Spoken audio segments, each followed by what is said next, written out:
This is a copy of the Bible study notes from some of the last words of Jesus that he said on the cross, and I'm going to read for us now. I'm also going to be referencing Psalm 31, which is the part of the Old Testament that Jesus refers to. It'd be really helpful if you read Psalm 31 before listening to this as well.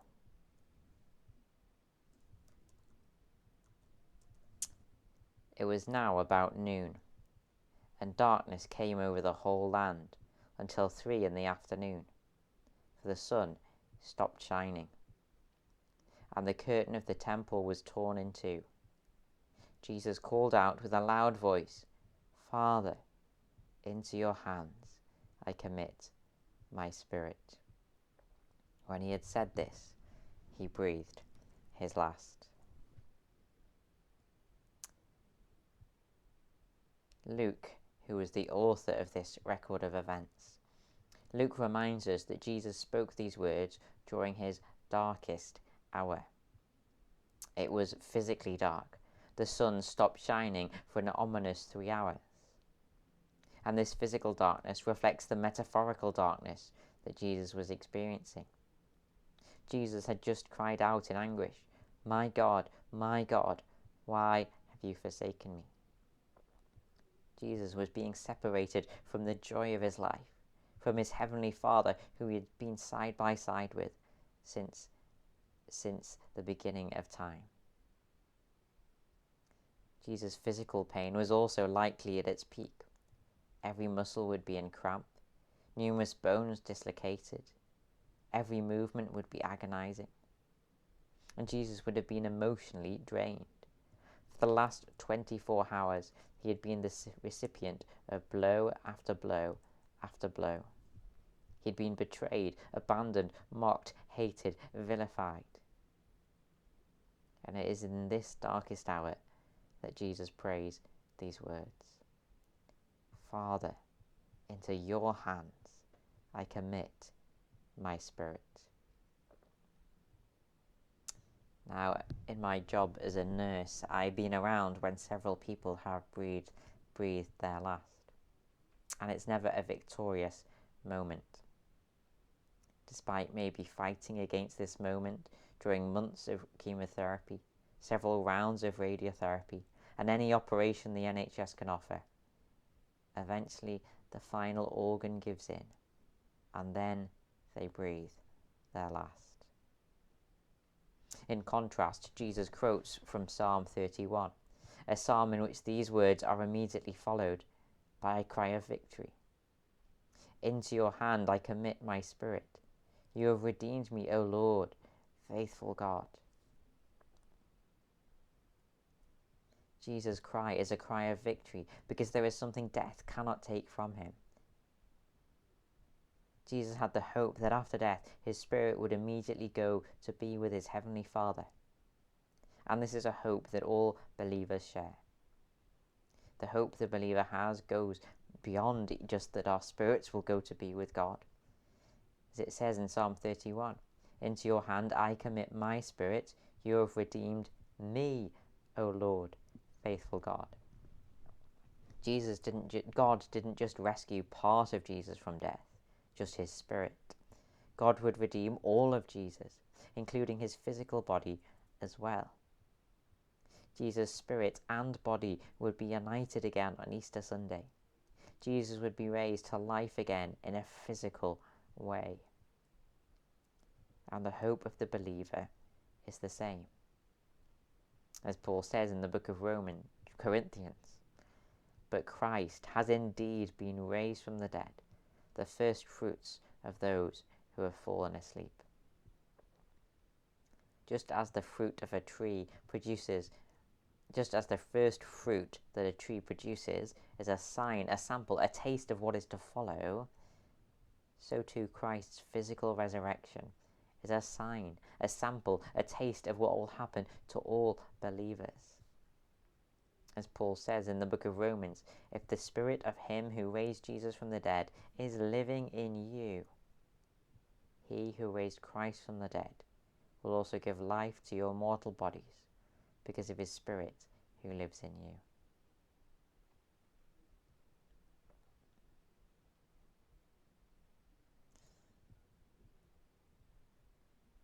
Now note, in Psalm, I'm going to read some other verses from Psalm 31, and I want you to note how Psalm 31 refers not to my time, singular, but my times, plural.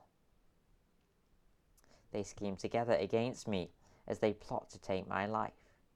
But I trust in you, O Lord. I say, you are my God. My times are in your hand. There could be two reasons for the use of the word times, instead of time. When our time is up on earth, it is not the end. We have another time to look forward to. In other words, I have a time to look forward to after this life on earth.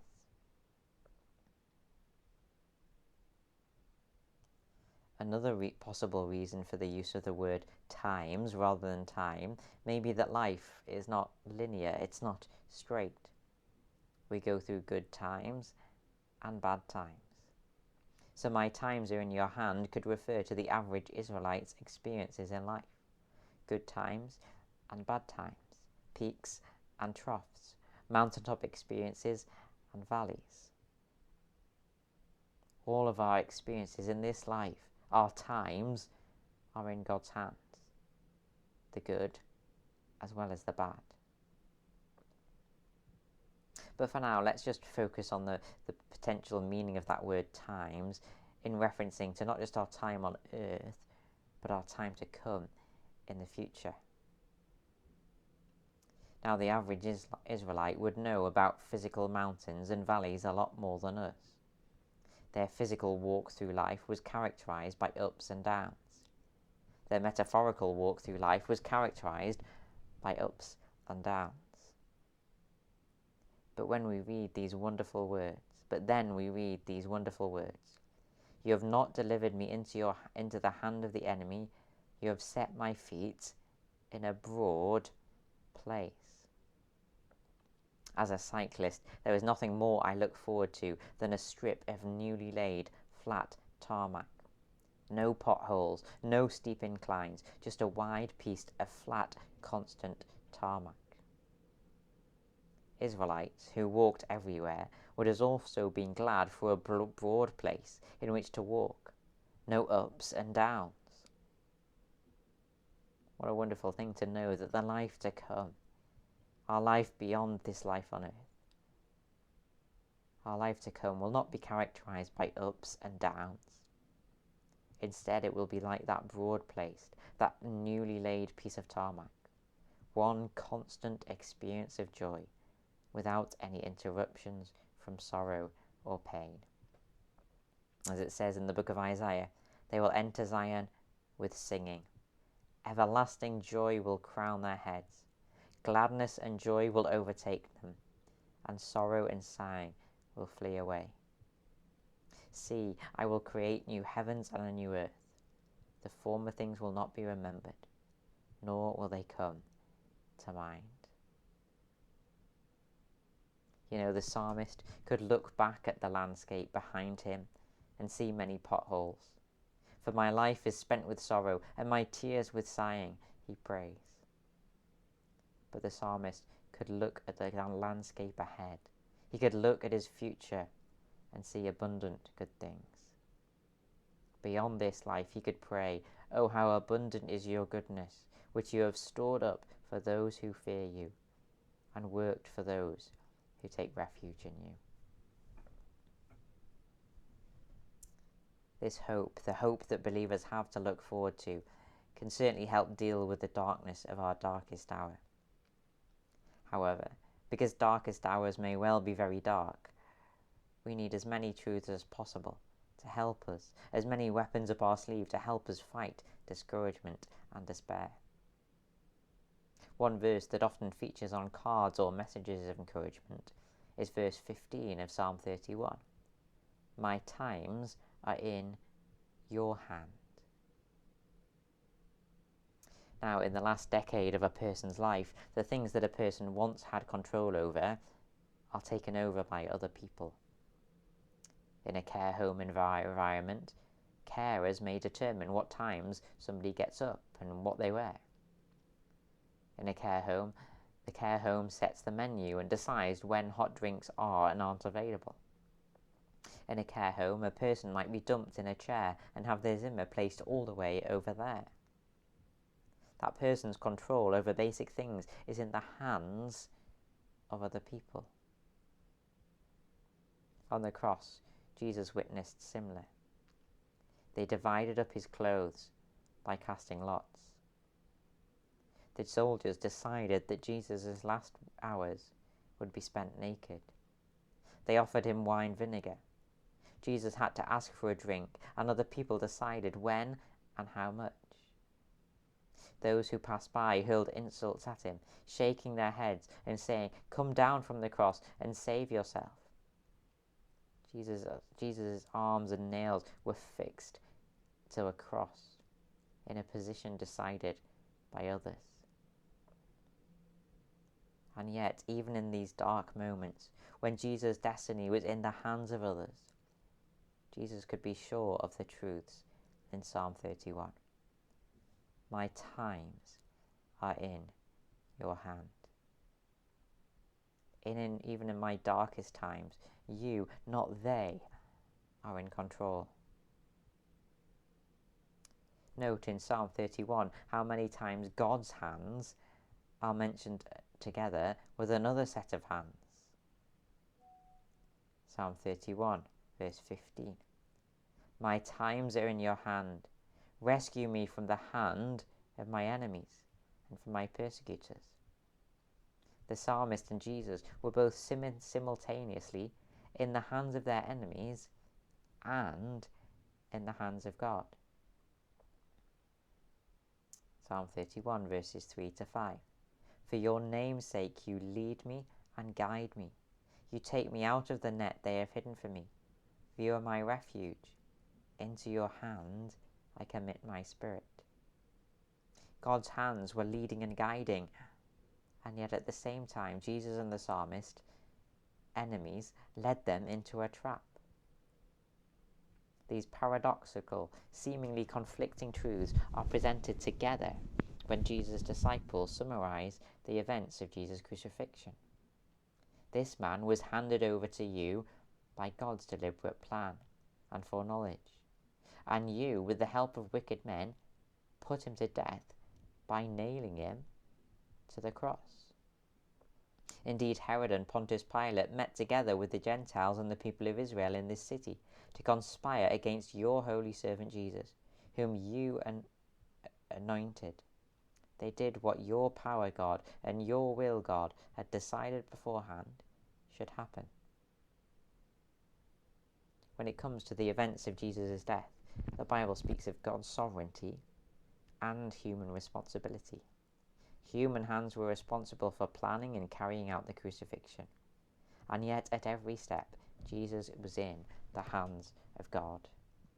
The crucifixion was God's plan, which God brought about to achieve his purposes. And the Bible speaks not only of God's sovereignty in relation to Jesus' crucifixion, it also speaks of God's sovereignty in all of life, yours and mine included. As it says in Ephesians, in him we were also chosen, having been predestined according to the plan of him who works out everything in conformity with the purpose of his will. In Psalm 139, all the days ordained for me were written in your book before one of them came to be. Our lives are in God's hands. And yet every Christian has to face the reality that though there are forces at work for good in our lives, there are also forces at work for evil. And so we face the question, how do these two forces relate to each other? Are God and the devil in some kind of battle for control, a cosmic tennis match? God plays a shot, then the devil makes a move which throws God off balance, but then God recovers and seems to gain the advantage, and yet the devil is not giving in easily and he plays a shot. Neither God or the devil is in ultimate control. God causes good to happen, and then the devil causes bad to happen. God and the devil are in a constant back and forth, a constant tug-of-war. Is that how it works? Or is it more like a chess match? A poor chess player will make a move and then wait for the other player to make their move. A good chess player plays a move that anticipates the other player's move. Whereas a champion chess player will play a move that leads the other player to make a certain move, which they will then use against them. Though this analogy is imperfect and probably only makes sense if you understand chess, there are some similarities. Just as the champion chess player is fully in control of both sets of moves, even though the other player's hands move the pieces, so too God is in control of all things. God is so wise that even the devil's best moves to ruin God's plan and advance the cause of evil. God is so wise that even the devil's best moves, God can use against him. We see this in Jesus' last week. When the disciples abandoned Jesus, the crowds cried out for his crucifixion. The religious establishment was corrupted and injustice prevailed in the courts of law. People's messianic hopes were ruined as the Messiah's ministry was brought to an end. And yet, through all of this, God achieved the salvation of all who would believe in him. In Jesus, God would set off the rocket that would lead to the growth of the even larger religious movement that would advance beyond the borders of Israel. God would achieve salvation from sin, victory over death, the vindication of Jesus as the Messiah. God is so wise that even the devil's best moves, God can use against him. Despite the evil, despite the harm, God can still use these things to advance his purposes and achieve good things. As we've heard in previous studies, on the cross the effort of taking a breath was massive and agonizing. Yet at his weakest moment, when taking a breath would have been the most painful, Jesus invested the effort to shout his loudest. Jesus called out with a loud voice, "Father, into your hands I commit my spirit." Why? Why the extra volume? When thinking about this, I limited my thoughts to what these words would have meant to Jesus. Just remember, it's pitch black. It's ominous like in a horror movie. And if you think about darkness, when you're in darkness, the sensitivity of your ears is heightened. You hear the slightest sound. In darkness, your feelings of being alone increase. You cannot see any comforting faces, whereas enemies take advantage of the dark. In darkness, you cannot see what is ahead of you. You are more likely to perceive any flicker of movement or some sound as something bad. The darkness would have added to Jesus' feelings of fear and abandonment. And so it was during the last hour of darkness that Jesus cried out in a loud voice, "Father." When Jesus felt abandoned, he reminded himself of his relationship with his Father.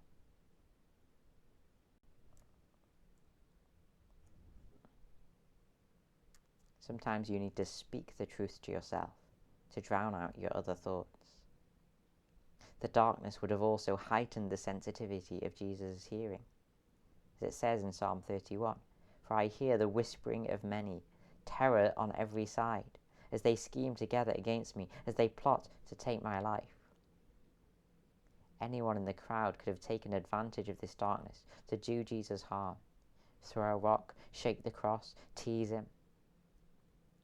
Maybe Jesus shouted out his last words for his own benefit. "Father, into your hands I commit my spirit." When fear and uncertainty were high, Jesus reminded himself of whose hands he was in. Sometimes you need to speak the truth to yourself to drown out your other voices, even your own. As it says in in Isaiah 49 verse 4, it's speaking as if Jesus is speaking. But I said, I have laboured in vain. I have spent my strength for nothing and vanity. Yet surely my right is with the Lord, and my recompense with my God. Jesus spoke the truth to himself, to remind himself that even in his darkest hour, his times were in God's hands.